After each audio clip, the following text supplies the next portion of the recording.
बिस्मिल्लाहिर्रहमानिर्रहीम। आज की जो वीडियो है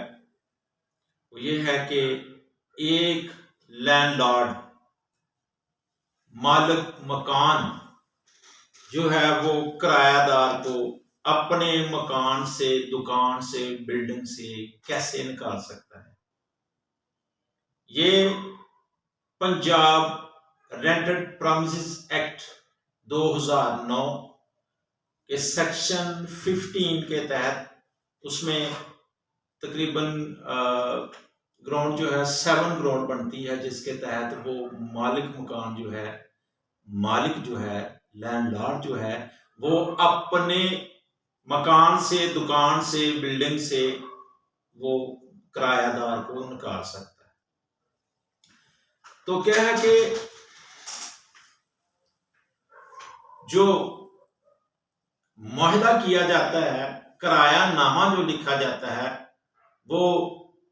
1 साल से कम हो तो रजिस्टर ना भी करवाया जाए तो मेरे ख्याल में कोई ऐसी बात नहीं है, लेकिन 1 साल या 1 साल से जायद के लिए वो किराया नामा को रजिस्टर्ड करवाना जरूरी है। उसमें क्या है कि कुछ जो फीस वगैरह लगती है वो रजिस्टर्ड के लिए वो करवाना जरूरी है। लेकिन एक बात ये है कि अगर रजिस्टर्ड नहीं करवाया किरायानामा तो क्या है, अगर मालिक मकान को कोई प्रॉब्लम आ गई,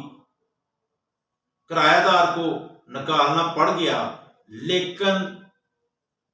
किरायानामा जो है वो रजिस्टर्ड नहीं है, तो फिर क्या है कि सालाना के हवाले से जितना सालाना उसका किराया बनता है उसके हवाले से मालिक को, लैंडलॉर्ड को 10% उसकी पेनल्टी, उसको फाइन पड़ेगा। लेकिन इसी तरह अगर किरायादार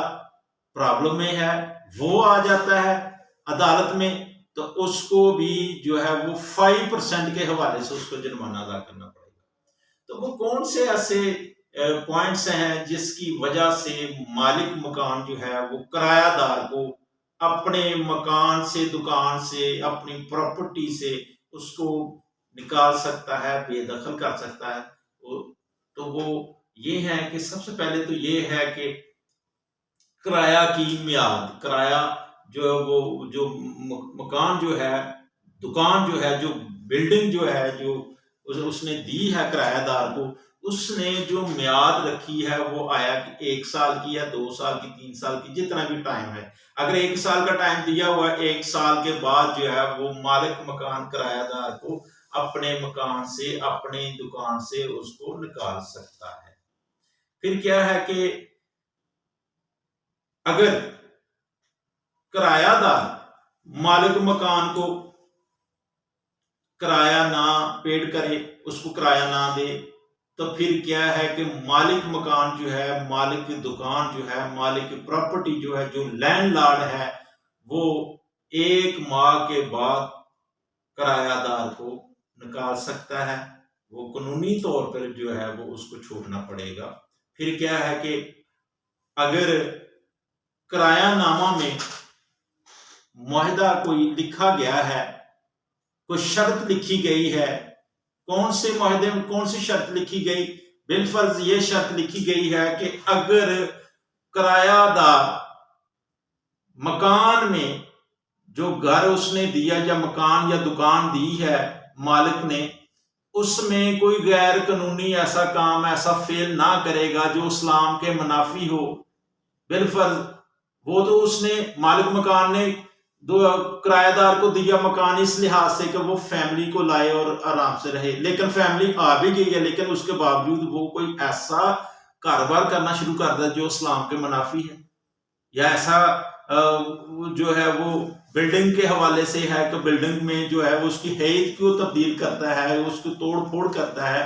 लेकिन क्या है कि मालिक मकान ने उस पर जो है वो कहा है कि अगर ऐसा शर्त जो लिखी गई है उस शर्त के मुनाफी काम करता है, तो फिर भी जो मालिक मकान है वो किराएदार को निकाल सकता है।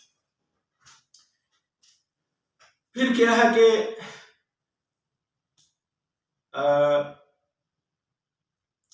सेक्शन 13 की खिलाफ वर्जी क्या, वो ये है कि एक साल के बाद जो किराया में जो बढ़ोतरी होती है, परसेंटेज जिसको कहते हैं, वो 10% एक साल की होती है। अगर 3 इयर्स का है, 3 इयर्स के बाद जो है वो 20% बढ़ जाता है।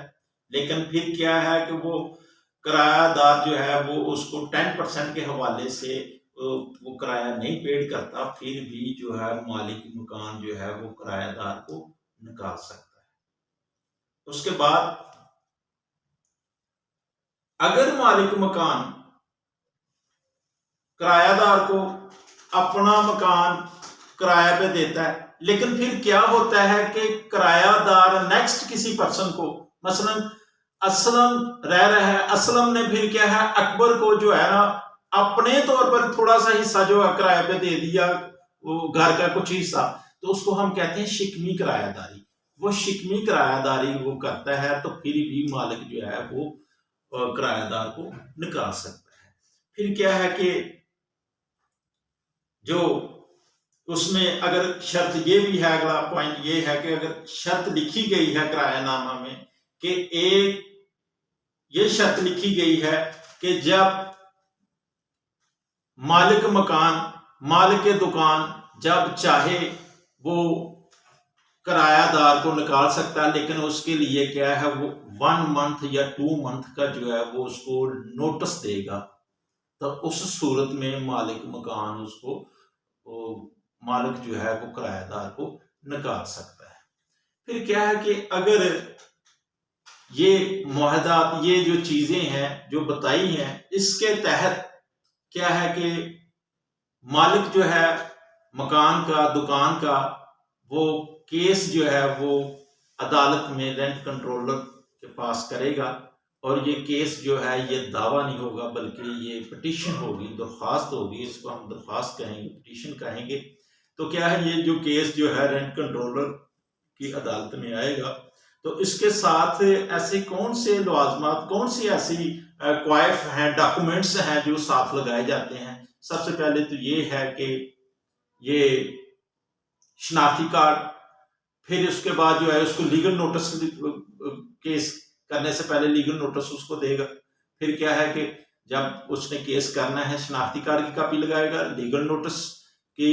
एक कॉपी लगाएगा, फिर उसके बाद जो है वो अपने मुतल्लिका बिल्डिंग्स का अगर कोई क्वाइफ है वो साथ लगाएगा। उसके बाद जो मुआहदा किया उसने, किरायानामा की दिया लिखा हुआ है, रजिस्टर्ड किया, उसकी कॉपी लगाएगा।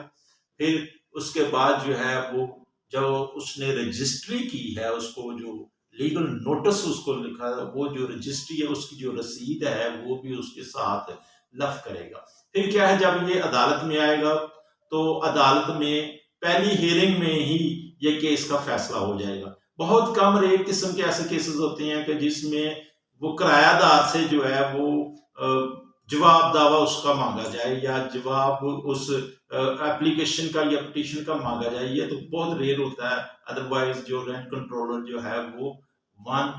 जो हियरिंग है, पहली हियरिंग में ही क्या है कि वो उसका फैसला कर देता है। तो ये थी आज की जो वीडियो थी कि एक मालिक जो है वो किराएदार को कैसे निकाल सकता है, किन वजूहात की बिना पर निकाल सकता है, उसकी क्या शराइत हैं, कौन कौन सी हैं।